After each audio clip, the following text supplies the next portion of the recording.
So this week we've had the Google thing. There was the YouTube thing that happened last week. What's going on with censorship and what should people do about it?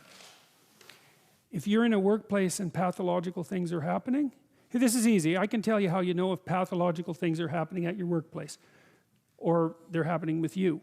One of the two, but you can straighten that out. If you're being required to do things that make you weak and ashamed, then stop. Don't do them.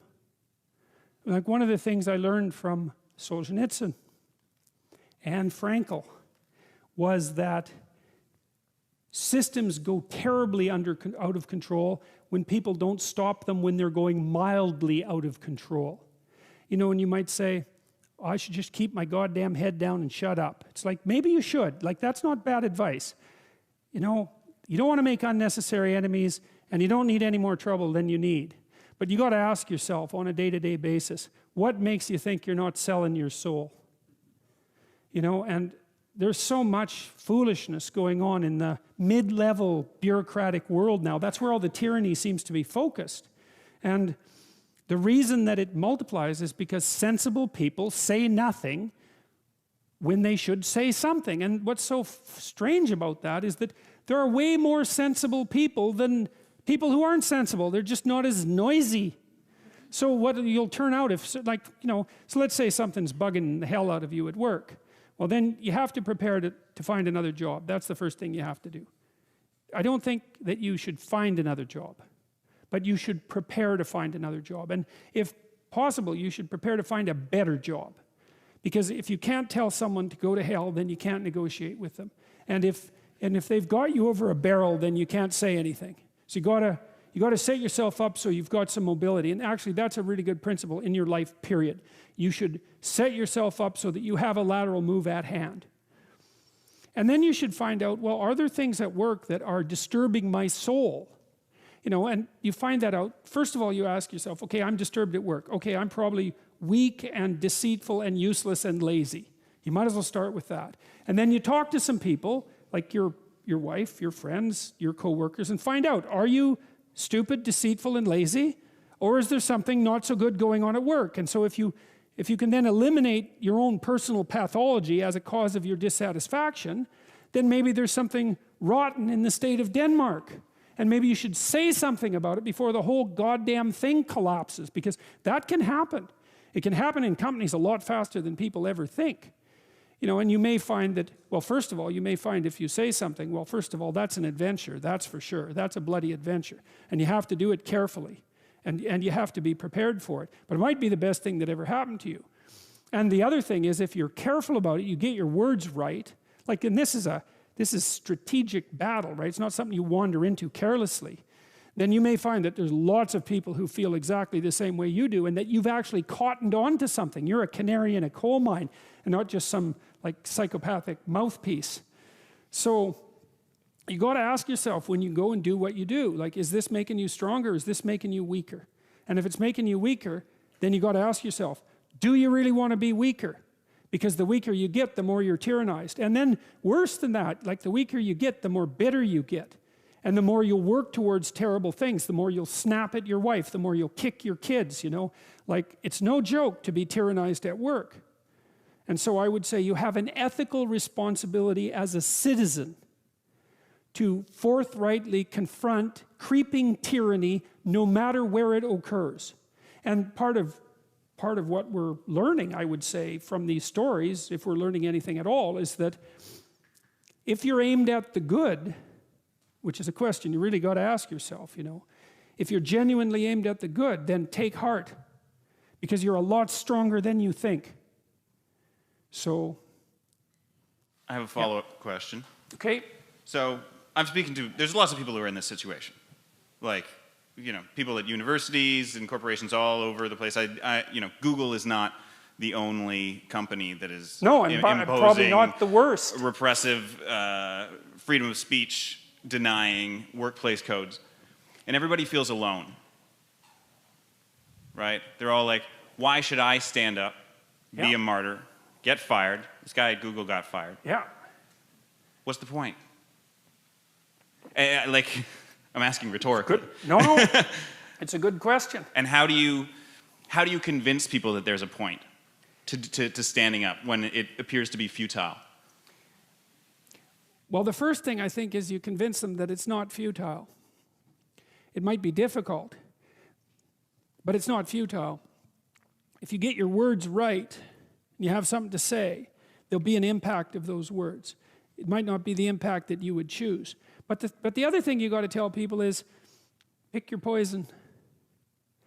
You may be in a situation where you don't have a cakewalk to the Garden of Paradise. You got tyranny or famine. Those are your choices. But you get to pick which one you have. And I would say if you're being oppressed, and I mean in your soul, by what you're required to swallow at work, well, you think you're not paying a price for that? You got no self-respect, and rightly so. But worse than that, you're an agent of your own destruction. You're destroying your own ideal, and you're letting people who are weak and corrupt win. And if you stood up and stood up properly, but you have to put yourself in order to do this, at least to some degree, right? You can't do it casually. You have to do it from some position of preparedness and strength. Then what makes you think you couldn't scare them back into the corners? And that would be a good thing.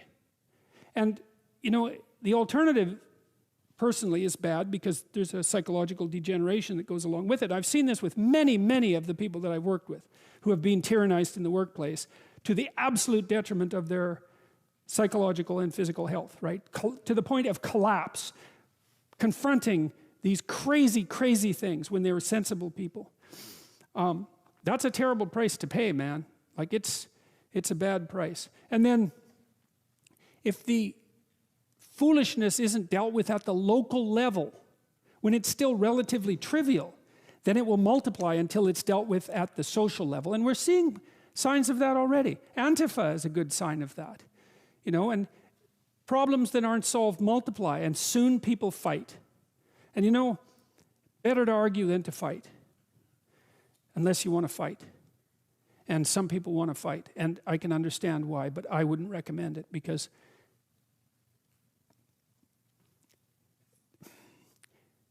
that doesn't lead good places. It really doesn't lead good places. So I'd say you have a duty. Maybe that's why you stand up. It's because you have a goddamn duty to stand up and just say what you have to say.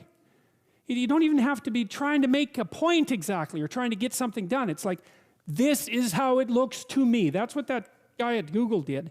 He wrote this memo and he said, I talked to him today. He said, well, he went to a diversity training seminar and he thought, no, I don't agree with that.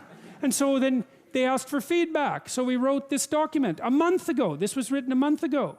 Got no real response to it. Well, it bounced around inside Google until a lot of people, you know, got interested in it, and then it escaped into the outside world.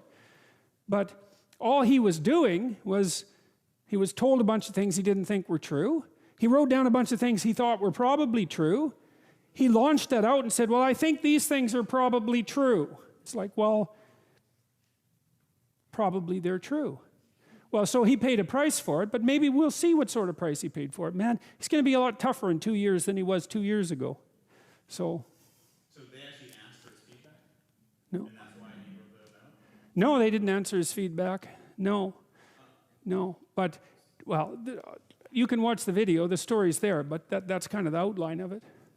So sorry to monopolize this. I have one other question about this, and I think it's important. Aside from Google just being a workplace, right, it also controls, they own YouTube, right, which is imposed a new censorship scheme. And it controls a huge amount of the information that people get. This is true. And so what happens to society when companies such as Google, which control our information, start to censor not just themselves and maybe the information that's coming out to the rest of the world? How much is this already happening? And how much? How about if we refuse to find out? That would be good. You know, like I reviewed this guy's document. I did that yesterday, and everything he said was validated by the scientific literature. So what has happened is that someone has been fired publicly by a major corporation for stating well-grounded scientific truths. Right.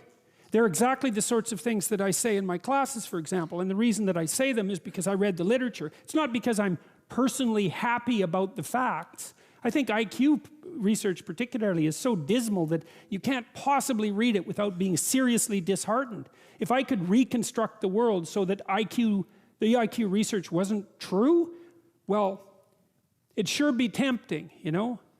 But that's not how science works. Science doesn't tell you what you want to hear. It just tells you the way it bloody well is. And he got pilloried for revealing a good fraction of current scientific knowledge about gender differences. Okay, that's not good. And as you said, that's a big company and it controls our communication. It's how about we do what we can to ensure that these large communication companies don't get to impose a factually false ideological structure on the rest of the planet. Well, you can think about supporting this guy who blew the whistle. There's a fundraiser for him online. He could use some money. He wants to sue Google. Yeah. You know, maybe we could let them know that hiring a human resources director who's also concerned with equity is probably not a good idea for a capitalist company. Why in the world would you hire your own enemies? I don't understand that. So, well, we'll see how the dialogue continues. But back to the personal, like, you need to say what you think because that's where you come from, right? And if you don't say what you think, then you kill your unborn self. That's what you do. That's what Cain did when he killed Abel. And that's why his punishment was unbearable. You know, you have things in you that are struggling to come to the light. That's the truth you need to utter. And you need to utter that truth because without that truth, you cannot live in the world. Because the world's real and you need truth to live in the world. And if you stifle your truth, well, how can that be anything but something that brings about hell? How could it be any other way? So you think, well, why should you speak up? That's easy, because the consequences of not speaking up, although delayed, are far worse. That's the reason. That's the reason. If it can't be courage, it could at least be prudence. So, yeah.